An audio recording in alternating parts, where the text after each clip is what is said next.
Welcome back to today's Inside Dyness. It's glad to see you again. Last time, we explored the small but powerful power grid, and if that wasn't quite enough for your needs, then stay tuned.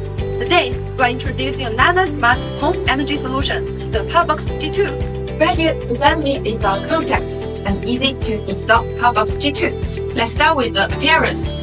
It's much more fashionable compared to traditional storage system.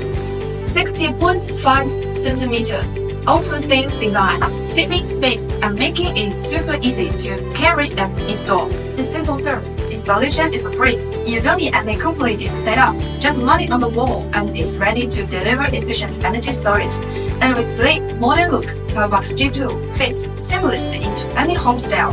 Whether it's in your living room, garage, or any cozy corner, it will blend in seamlessly, beautiful and practical.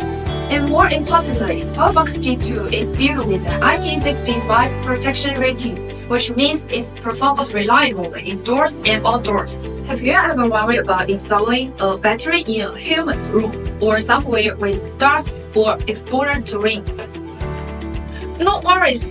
With IP65 water and dust resistance, Powerbox G2 is built to handle it all and keep your energy storage safe. And not just that, it's designed to withstand extreme temperatures. Whether you are in the middle or a freezing winter or a scorching summer, Powerbox G2 keeps going strong. Even at minus 20 degrees, it continues to operate smoothly. So you never have to worry about cold weather affecting your power supply. A storage solution that works in any condition. Who won't love that? Choose Dyness Powerbox G2 for a smart, safer, and more stable energy storage experience. Thank you for watching, and we will see you for the next one. Together with Dyness, discover your nature.